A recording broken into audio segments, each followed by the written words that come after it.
Hey guys, welcome back to the channel. So finally ಇವತ್ತಿನ Monday night Raw ಕೂಡ ಮುಗ್ದಿದೆ and ಇವತ್ತಿನ Monday night Raw ಕೂಡ live ಆಗಿರಲಿಲ್ಲ. ಯಾಕಂದ್ರೆ ಇವತ್ತಿನ ಮಂಡೇ ನೈಟ್ ರಾ ಮುಗಿದ್ಮೇಲೆ ಡಬ್ಲ್ಯೂ ಅವರು ಮುಂದಿನ ವಾರದ ಮಂಡೇ ನೈಟ್ ರಾನು ಕೂಡ ಟೇಪ್ ಮಾಡ್ಕೋತಾ ಇದ್ದಾರೆ.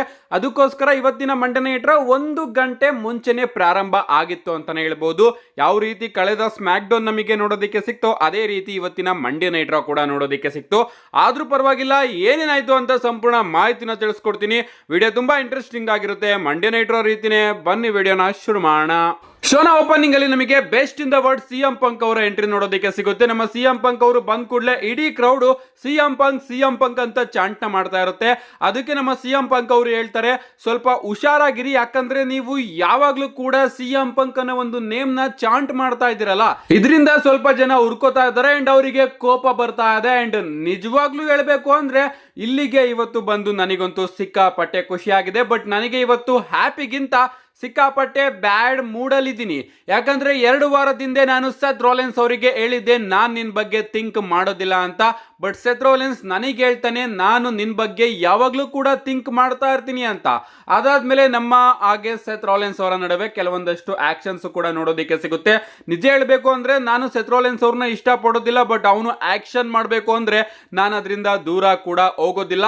ಅಂಡ್ ಅವತ್ತಿಂದನೂ ಕೂಡ ಇವತ್ತಿನವರೆಗೂ ನಾನು ಕೂಡ ಸೆತ್ ರೋಲೆನ್ಸ್ ಅವರ ಬಗ್ಗೆ ಥಿಂಕ್ ಮಾಡ್ತಾ ಇದ್ದೀನಿ, ಬಟ್ ಬ್ಯಾಡ್ ವೇ ಅಲ್ಲಿ ಥಿಂಕ್ ಮಾಡ್ತಾ ಇದ್ದೀನಿ.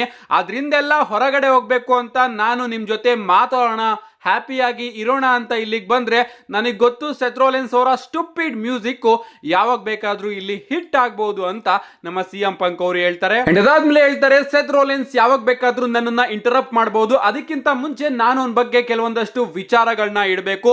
ಸೆತ್ ರೋಲೆನ್ಸ್ ಡೈರೆಕ್ಟ್ ಆಗಿ ನನ್ನ ಜೊತೆ ಬರ್ತಾನೆ ಅಂಡ್ ನನ್ನ ಬಗ್ಗೆ ಹಿಂದೆ ನಡೆದಿರ್ತಕ್ಕಂತಹ ವಿಚಾರಗಳನ್ನ ಹೇಳೋದಕ್ಕೆ ಶುರು ಮಾಡ್ಬಿಡ್ತಾನೆ.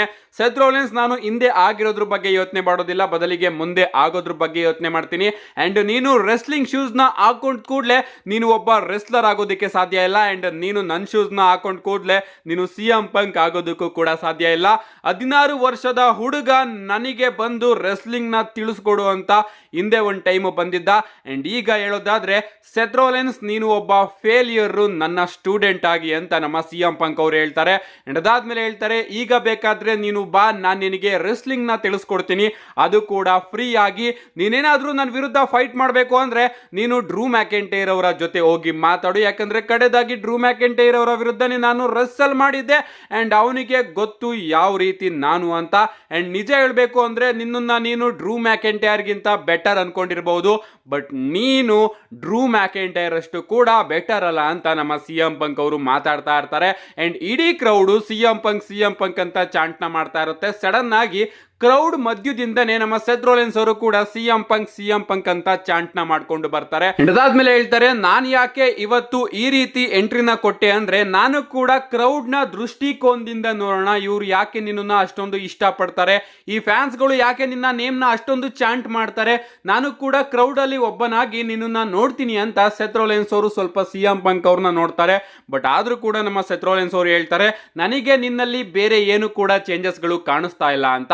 ಅಂಡ್ ಅದಕ್ಕೆ ನಮ್ಮ ಸಿಎಂ ಪಂಕ್ ಅವರು ಹೇಳ್ತಾರೆ, ನಿಜವಾಗ್ಲೂ ತುಂಬಾನೇ ಧನ್ಯವಾದ, ನಿನ್ನ ಸ್ಟುಪಿಡ್ ಮ್ಯೂಸಿಕ್ಸ್ ನ ನನಗೆ ಇವತ್ತು ಕೇಳಿಸ್ತಿಲ್ವಲ್ಲ, ನೀನು ಕ್ರೌಡ್ ಕಡೆಯಿಂದ ಬಂದಲ್ಲ, ಅದು ನನಗೆ ಸಿಕ್ಕಾಪಟ್ಟೆ ಇಷ್ಟ ಆಯ್ತು ಅಂತ ನಮ್ಮ ಸಿಎಂ ಪಂಕ್ ಅವರು ಹೇಳ್ತಾರೆ. ಅಂಡ್ ಆಗ ನಮ್ಮ ಸೆತ್ ರೋಲೆನ್ಸ್ ಅವರು, ಹೌದು ನಾನು ಕ್ರೌಡ್ ಕಡೆಯಿಂದ ಬಂದೆ, ಯಾಕಂದ್ರೆ ನಾನು ಇವ್ರನ್ನೆಲ್ಲರನ್ನು ಕೂಡ ಪ್ರೀತಿ ಮಾಡ್ತೀನಿ. ನೀನು ಬಿಟ್ಟೋಗಿದ್ದಲ್ಲ ಸ್ವಲ್ಪ ವರ್ಷದ ಹಿಂದೆ ಡಬ್ಲ್ಯೂ ಕಂಪನಿನ, ಇವರೆಲ್ಲರೂ ಕೂಡ ನೀನ್ ಇಲ್ದಲೆ ಸತ್ತೋಗ್ಬಿಡ್ತಾರೆ ಅಂತ, ಆ ಒಂದು ಟೈಮಲ್ಲಿ ನಾನು ಈ ಒಂದು ಕಂಪನಿನ ನಡೆಸಿದ್ದೀನಿ. ಅಂಡ್ ಅದಕ್ಕೋಸ್ಕರ ನಾನು ಇವ್ರ ಮಧ್ಯೆ ಇನ್ನೂ ಕೂಡ ಇದೀನಿ ಅಂತ ನಮ್ಮ ಸೆತ್ ರೋಲೆನ್ಸ್ ಅವರು ಹೇಳ್ತಾರೆ. ಅಂಡ್ ಅದಾದ್ಮೇಲೆ ಹೇಳ್ತಾರೆ, ನಿಜ ಹೇಳ್ಬೇಕು ಅಂದ್ರೆ ಸಿಎಂ ಪಂಕ್ ನೀನು ಎಷ್ಟು ರಸ್ಸಲ್ ಮೇನಿಯಾ ಮೇನ್ ಇವೆಂಟ್ಸ್ ನ ಮಾಡಿದ್ಯೋ ಅದಕ್ಕಿಂತ ಜಾಸ್ತಿ ಈ ಕ್ರೌಡೇ ರಸ್ಸಲ್ ಮೇನಿಯಾ ಮೇನ್ ಇವೆಂಟ್ಸ್ ನ ನೋಡಿದ್ದಾರೆ ಅಂತ ನಮ್ಮ ಸೆತ್ ರೋಲೆನ್ಸ್ ಅವರು ಹೇಳ್ತಾರೆ. ಇದನ್ನ ಕೇಳಿಸ್ಕೊಂಡು ನಮ್ಮ ಸಿಎಂ ಪಂಕ್ ಅವರಿಗೆ ಕೋಪ ಬರುತ್ತೆ. ಅವರು ಸೆತ್ ರೋಲೆನ್ಸ್ ಅವರ ಮೇಲೆ ಅಟ್ಯಾಕ್ ಮಾಡೋದಕ್ಕೆ ಹೋಗ್ತಾರೆ. ನಮ್ಮ ಸೆತ್ ರೋಲೆನ್ಸ್ ಅವರು ಕೂಡ ಸಿಎಂ ಪಂಕ್ ಅವರ ಹತ್ರ ಹೋಗ್ತಾರೆ. ಅಂಡ್ ಇಲ್ಲಿ ನಮಗೊಂದು ಬ್ರಾಲ್ ನೋಡೋದಕ್ಕೆ ಸಿಗುತ್ತೆ. ನಿಜವಾಗ್ಲೂ ಸಖತ್ತಾಗಿರೋ ಬ್ರಾಲು ಅಂತಾನೆ ಹೇಳ್ಬೋದು. ಎಲ್ಲರೂ ಕೂಡ ಇವರಿಬ್ರನ್ನ ಬಂದು ತಡೆಯೋದಕ್ಕೆ ಟ್ರೈ ಮಾಡಿದ್ರು ಕೂಡ ಗ್ಯಾಪ್ ಅಲ್ಲೂ ಹುಡುಕೊಂಡು ಹೋಗಿ ಇವರಿಬ್ರು ಕೂಡ ಫೈಟ್ ಆಡ್ತಾ ಇದ್ದಾರೆ ಅಂತಾನೆ ಹೇಳ್ಬಹುದು. ಈ ಒಂದು ಬ್ರಾಲ್ ಮಾತ್ರ ನನಗೆ ಸಿಕ್ಕಾಪಟ್ಟೆ ಇಷ್ಟ ಆಯ್ತು. ಅಂಡ್ ಹಿಂಗೆ ಇವತ್ತಿನ ಮಂಡೇ ನೈಟ್ ರಾ ಓಪನಿಂಗ್ ನಮಗೆ ನೋಡೋದಕ್ಕೆ ಸಿಗುತ್ತೆ. ಇದಾದ್ಮೇಲೆ ಬ್ಯಾಕ್ ಸ್ಟೇಜ್ ಅಲ್ಲಿ ನಮಗೆ ಸೆತ್ ರೋಲೆನ್ಸ್ ಹಾಗೆ ಆಡಮ್ ಪಿಯರ್ಸ್ ಅವರು ನೋಡೋದಕ್ಕೆ ಸಿಗ್ತಾರೆ. ನಮ್ಮ ಸೆತ್ ರೋಲೆನ್ಸ್ ಅವರು ಕೋಪದಿಂದ ಆಡಮ್ ಪಿಯರ್ಸ್ ಅವ್ರನ್ನ ಕೇಳ್ತಾರೆ, ನನಗೆ ನೀನ್ ಏನ್ ಮಾಡ್ತೀಯೋ ಗೊತ್ತಿಲ್ಲ, ನನಗೆ ಸಿಎಂ ಪಂಕ್ ಅವರ ವಿರುದ್ಧ ಒಂದು ಮ್ಯಾಚ್ ಬೇಕೇ ಬೇಕು ಅಂತ ಕೇಳ್ತಾರೆ. ಅಂಡ್ ಅದಕ್ಕೆ ನಮ್ಮ ಆಡಮ್ ಪಿಯರ್ಸ್ ಅವರು, ನೀವಿಬ್ರು ಕೂಡ ಸ್ವಲ್ಪ ಸುಮ್ನೆ ಇದ್ರೆ ನಾನು ನನ್ನ ಕೆಲಸನ ಮಾಡ್ತೀನಿ, ನೀವು ಸುಮ್ನೆ ಇರ್ತಿಲ್ವಲ್ಲ ಅಂತ ಹೇಳ್ತಾರೆ. ಅದಕ್ಕೆ ನಮ್ಮ ಸೆತ್ ರೋಲೆನ್ಸ್ ಅವರು, ಓಕೆ ನಾವಿಬ್ರು ಕೂಡ ಸುಮ್ನೆ ಇರ್ತೀವಿ, ಬಟ್ ನೀನು ನಿನ್ನ ಕೆಲಸನ ಮಾಡು ಅಂಡ್ ನನಗೆ ಸಿಎಂ ಪಂಕ್ ಅವರ ವಿರುದ್ಧ ಒಂದು ಮ್ಯಾಚ್ ನ ಕೊಡು ಅಂತ ಮಾತಾಡ್ತಾ ಇರ್ತಾರೆ. ಸಡನ್ ಆಗಿ ಅಲ್ಲಿಗೆ ನಮ್ಮ ಡ್ರೂ ಮ್ಯಾಕೆಂಟೈರ್ ಅವರ ಎಂಟ್ರಿ ನೋಡೋದಕ್ಕೆ ಸಿಗುತ್ತೆ. ನಮ್ಮ ಡ್ರೂ ಮ್ಯಾಕೆಂಟೈರ್ ಅವರು ಸೆತ್ ರೋಲೆನ್ಸ್ ಅವರ ಬಳಿ ಬಂದು ಹೇಳ್ತಾರೆ, ನೀನ್ ಹಿಂದೆ ಒಂದಿನ ನನಗೆ ಹೇಳಿದ್ದೆ, ನೀನು ಬ್ಲಡ್ ಲೈನ್ ಇಂದ ಮೇಲ್ಗಡೆ ಬರಬೇಕು ಅಂದ್ರೆ ನೀನು ಬ್ಲಡ್ ಲೈನ್ ನ ಮೊದಲು ನಾಶ ಮಾಡಬೇಕು ಅಂತ. ಅಂಡ್ ಈಗ ನೋಡೋದಾದ್ರೆ ಕಳೆದ ಸ್ಮ್ಯಾಕ್ ಡೌನ್ ನಲ್ಲಿ ರೋಮನ್ ರೈನ್ಸ್ ಮತ್ತೊಮ್ಮೆ ಹೇಳ್ತಾ ಇದ್ದ, ಇಡೀ ಕ್ರೌಡ್ ಇಡೀ ವರ್ಲ್ಡ್ ನನ್ನನ್ನ ಅಕ್ನಾಲೇಜ್ ಮಾಡಬೇಕು ಅಂತ. ಸೊ ಈ ಒಂದು ಟೈಮ್ ಅಲ್ಲಿ ರೋಮನ್ ರೈನ್ಸ್ ತನ್ನ ಪವರ್ ನ ಮತ್ತೊಮ್ಮೆ ಪಡ್ಕೊಳ್ಳೋದಕ್ಕೆ ಟ್ರೈ ಮಾಡ್ತಾ ಇದ್ದಾನೆ. ಅಂಡ್ ಈ ಒಂದು ಟೈಮ್ ಅಲ್ಲಿ ನಾವು ಜಿಮ್ಮಿ ವೂಸೋ, ಜೇ ವೂಸೋ, ಸ್ಯಾಮಿ ಝೈನ್ ಇವ್ರನ್ನೆಲ್ಲರನ್ನು ಕೂಡ ರೋಮನ್ ರೈನ್ಸ್ ಇಂದ ದೂರ ಮಾಡಬೇಕು ಅಂತ ನಮ್ಮ ಡ್ರೂ ಮ್ಯಾಕೆಂಟೈರ್ ಅವರು ಮಾತಾಡ್ತಾರೆ. ಅಂಡ್ ಆಗ ನಮ್ಮ ಸೆತ್ ರೋಲೆನ್ಸ್ ಅವರು ಹೇಳ್ತಾರೆ, ನಾನೀಗಾಗಲೇ ರೋಮನ್ ರೈನ್ಸ್ ಅವರ ಕೈಯಿಂದ ಎಲ್ಲಾ ಪವರ್ಸ್ ನು ಕೂಡ ಕಿತ್ಕೊಂಡಿದ್ದೀನಿ. ಅಂಡ್ ಜೇ ವೂಸೋ ಹಾಗೆ ಸ್ಯಾಮಿ ಝೈನ್ ಬಗ್ಗೆ ಮಾತಾಡೋದಾದ್ರೆ ಅವ್ರನ್ನ ನೀನು ದೂರ ಇಟ್ಬಿಡಿ, ಯಾಕಂದ್ರೆ ಅವರಿಬ್ರು ನನ್ನ ಫ್ರೆಂಡ್ಸ್ಗಳು. ಫ್ರೆಂಡ್ಸ್ ಇದ್ದ ಕಡೆ ರೆಸ್ಪೆಕ್ಟ್ ಇರುತ್ತೆ. ಅಂಡ್ ನಾನು ಜೇ ವೂಸೋ ಹಾಗೆ ಸ್ಯಾಮಿ ಝೈನ್ ನ ರೆಸ್ಪೆಕ್ಟ್ ಮಾಡ್ತೀನಿ, ಬಟ್ ನಿನಗೆ ನನ್ನ ರೆಸ್ಪೆಕ್ಟ್ ಇಲ್ಲ. ಅಂಡ್ ಇನ್ನೊಂದು ವಿಚಾರ, ನೀನು ಮಾಡೋಕ್ಕಾಗದೆ ಇರ್ತಕ್ಕಂತಹ ವಿಚಾರನ ನಾನು ಮಾಡ್ತೀನಿ, ಯಾಕಂದ್ರೆ ನಾನು ಸಿಎಂ ಪಂಕ್ ಅವರ ಕಥೆನ ಮುಗಿಸ್ತೀನಿ ಅಂತ ಹೇಳಿ ನಮ್ಮ ಸೆತ್ ರೋಲೆನ್ಸ್ ಅವರು ಅಲ್ಲಿ ಹೊರಟೋಗ್ತಾರೆ. ಸೊ ಡ್ರೂ ಮ್ಯಾಕೆಂಟೈರ್ ಅವರು ಇವತ್ತು ಸೆತ್ ರೋಲೆನ್ಸ್ ಅವ್ರನ್ನ ಹೆಲ್ಪ್ ಕೇಳ್ಕೊಂಡು ಬಂದಿದ್ರು ಬ್ಲಡ್ ಲೈನ್ ಕಥೆನ ಮುಗಿಸೋದಕ್ಕೆ. ಬಟ್ ನಮ್ಮ ಸೆತ್ ರೋಲೆನ್ಸ್ ಅವರು, ನಾನು ಜೇ ವೂಸೋ ಹಾಗೆ ಸ್ಯಾಮಿ ಝೈನ್ ಬೆಸ್ಟ್ ಫ್ರೆಂಡ್ಸ್ ಅಂತ ಹೇಳಿದ್ದಾರೆ. ಇದಾದ್ಮೇಲೆ ನಮಗೆ ಬ್ರಾನ್ ಬ್ರೇಕರ್ ಹಾಗೆ ಲುಡ್ವಿಗ್ ಕೈಸರ್ ಅವರ ನಡುವೆ ಇಂಟರ್ಕಾಂಟಿನೆಂಟಲ್ ಚಾಂಪಿಯನ್ಶಿಪ್ ಗೆ ಒಂದು ಸಿಂಗಲ್ಸ್ ಮ್ಯಾಚ್ ನೋಡೋದಕ್ಕೆ ಸಿಗುತ್ತೆ. ಒಂದು ಅದ್ಭುತವಾದ ಮ್ಯಾಚ್ ಅಂತಾನೆ ಹೇಳ್ಬಹುದು. ಲುಡ್ವಿಗ್ ಕೈಸರ್ ಹಾಗೆ ಬ್ರಾನ್ ಬ್ರೇಕರ್ ಅವರು ಕೂಡ ಸಿಕ್ಕಾಪಟ್ಟೆ ಅದ್ಭುತವಾದ ಪರ್ಫಾರ್ಮೆನ್ಸ್ ನ ಕೊಡ್ತಾರೆ. ಅಂಡ್ ಈ ಒಂದು ಮ್ಯಾಚ್ ಅಲ್ಲಿ ನಮ್ಮ ಬ್ರಾನ್ ಬ್ರೇಕರ್ ಅವರು ತನ್ನ ಚಾಂಪಿಯನ್ಶಿಪ್ ನ ರಿಟೈನ್ ಮಾಡ್ಕೊಂಡಿದ್ದಾರೆ. ಇದಾದ್ಮೇಲೆ ನಮಗೆ ಲಿವ್ ಮಾರ್ಗನ್, ಡೊಮಿನಿಕ್ ಮಿಸ್ಟೀರಿಯೋ ಹಾಗೆ ರೊಕೈಲ್ ಅವರು ನೋಡೋದಕ್ಕೆ ಸಿಗ್ತಾರೆ. ಇವರೆಲ್ಲರೂ ಕೂಡ ರಿಂಗ್ ಗೆ ಬರ್ತಾರೆ. ನಮ್ಮ ಡೊಮಿನಿಕ್ ಮಿಸ್ಟೀರಿಯೋ ಅವರು ಮೈಕ್ ನ ತಗೊಂಡು ಮಾತಾಡೋದಕ್ಕೆ ಹೋಗ್ತಾರೆ. ಬಟ್ ಅಫ್ ಕೋರ್ಸ್ ಕ್ರೌಡ್ ಅವ್ರನ್ನ ಮಾತಾಡೋದಕ್ಕೆ ಬಿಡೋದಿಲ್ಲ. ಇದಾದ್ಮೇಲೆ ನಮ್ಮ ಲಿವ್ ಮಾರ್ಗನ್ ಅವರು ಕೂಡ ಡೊಮಿನಿಕ್ ಮಿಸ್ಟೀರಿಯೋ ಅವರಿಗೆ ಸ್ವಲ್ಪ ಸಪೋರ್ಟ್ ನ ಮಾಡಿ ಅನ್ಬಿಟ್ಟು, ನಾನು ಇವಾಗ ಗ್ರೇಟೆಸ್ಟ್ ವಿಮೆನ್ಸ್ ವರ್ಲ್ಡ್ ಚಾಂಪಿಯನ್ ಆಗಿದ್ದೀನಿ ಅಂತ ಹೇಳ್ತಾರೆ. ಬಟ್ ಆಗ್ಲೂ ಕೂಡ ಕ್ರೌಡ್ ಬೂ ಮಾಡ್ತಾ ಇರುತ್ತೆ. ಅದಕ್ಕೋಸ್ಕರ ನಮ್ಮ ಲಿವ್ ಮಾರ್ಗನ್ ಅವರು ಒಂದು ಮೆಗಾಫೋನ್ ನ ತೆಗೆದು ಅದರಲ್ಲಿ ಹೇಳ್ತಾರೆ, ನಾನು ಇವಾಗ ಗ್ರೇಟೆಸ್ಟ್ ವಿಮೆನ್ ಚಾಂಪಿಯನ್ ಆಗಿದ್ದೀನಿ ಅಂಡ್ ಇದು ಮಂಡೇ ನೈಟ್ ಮಾರ್ಗನ್ ಆಗಿದೆ ಅಂತ ನಮ್ಮ ಲಿವ್ ಮಾರ್ಗನ್ ಅವರು ಮಾತಾಡ್ತಾ ಇರ್ತಾರೆ. ಸಡನ್ ಆಗಿ ಅಲ್ಲಿಗೆ ನಮ್ಮ ರಿಯಾ ರಿಪ್ಲಿ ಅವರ ಎಂಟ್ರಿ ನೋಡೋದಕ್ಕೆ ಸಿಗುತ್ತೆ. ನಮ್ಮ ರಿಯಾ ರಿಪ್ಲಿ ಅವರು ಬಂದು ಒಂದು ವಿಚಾರನ ಕ್ಲಿಯರ್ ಮಾಡ್ತಾರೆ, ನಾನು ಆಡಮ್ ಪಿಯರ್ಸ್ ಅವರ ಬಳಿ ಮಾತಾಡಿದ್ದೀನಿ ಅಂಡ್ ನಾನು ನಿನಗೆ ಚಾಲೆಂಜ್ ಮಾಡ್ತಾ ಇದ್ದೀನಿ ಅಂತ ಹೇಳ್ತಾರೆ. ಅಂಡ್ ಹಿಂಗೆ ಈ ಒಂದು ಸೆಗ್ಮೆಂಟ್ ಎಂಡ್ ಆಗುತ್ತೆ. ಸೊ ನಮಗೆ ಜನವರಿ 6ನೇ ತಾರೀಕಿನ ಮಂಡೇ ನೈಟ್ ರಾ ಅಲ್ಲಿ ಲಿವ್ ಮಾರ್ಗನ್ ಹಾಗೆ ರಿಯಾ ರಿಪ್ಲಿ ಅವರ ನಡುವೆ ಒಂದು ಮ್ಯಾಚ್ ನೋಡೋದಕ್ಕೆ ಸಿಗ್ತಾ ಇದೆ ವರ್ಲ್ಡ್ ಹೆವಿ ವೈಟ್ ಚಾಂಪಿಯನ್ಶಿಪ್ ಗೆ.